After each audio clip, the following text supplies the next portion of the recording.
สบายดีมื้อนี้มามากินต้มข้าวเปียกเขาเรียกอิหยังข้าวเปียกก็เปียกเปีนี่ยกหยังนี่มาแซ่บกันเอออ้าวแซ่บเลยอืมอืมอืมแซ่บเลย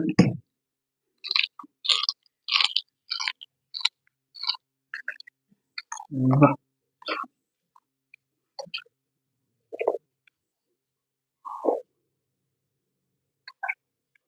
อืม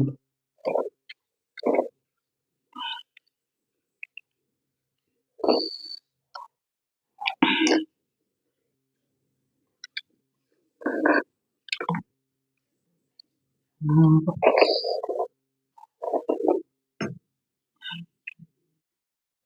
มาอ๋อนึกมึงเอา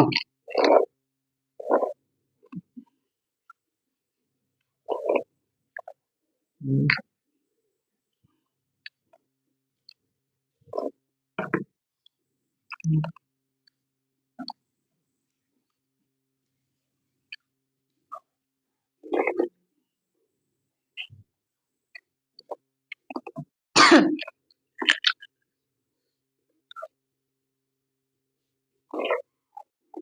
อืมแซ่บแซ่บเลยเออ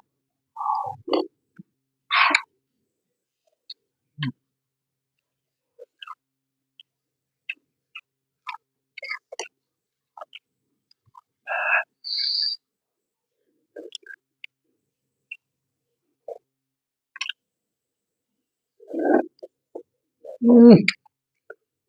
อืมเฮ้ยมา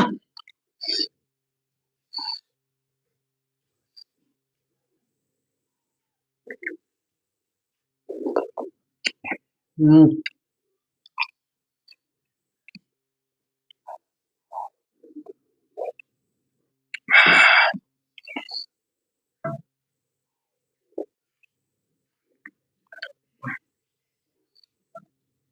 อืมอืมอืมอืมโอ้ยหักแล้วมีบ้านอืมอืมอืม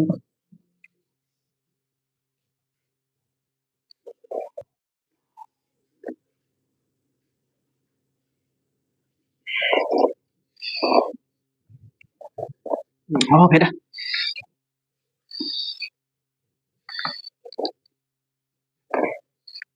อืมอืม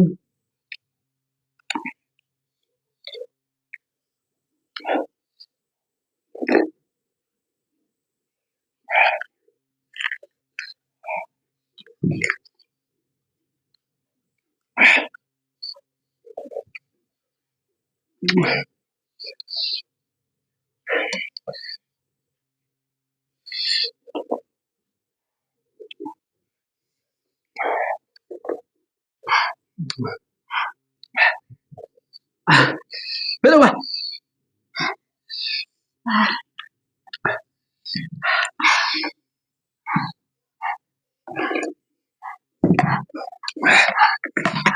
อืม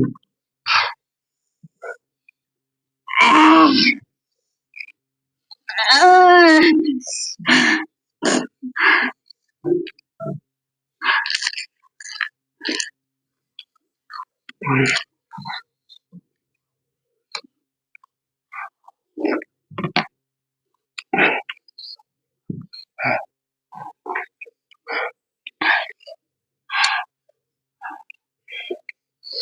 แซ่บเลยเป็นข้าวเปียกโอ้ยเพิ่งมาตะเวียงจันทน์ต้มเมื่อวานนี่ตั้มนี่ต้มก้อนเลือดก้อนเลือดใหญ่ๆเลย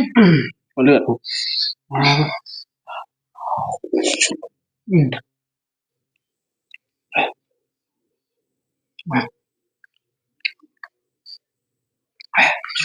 คนอิ่มนะเอาไปต่ออืมอืม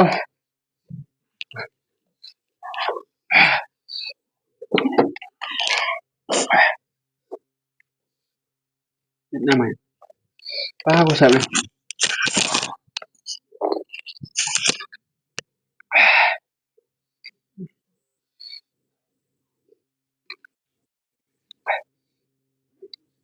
เราจะขอลาไปสำนีก่อนเด้อวันนี้ฝากกดไลค์กดแชร์ให้หน่อยเด้อมาเป็นกำลังใจให้ผมครับฝากกดไลค์กดแชร์นะ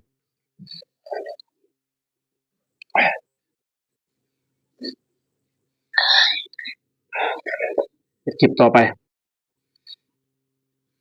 กดเลือด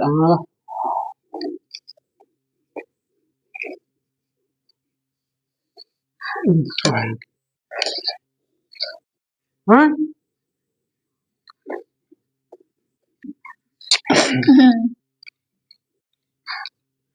นี่แหละบ๊ายบาย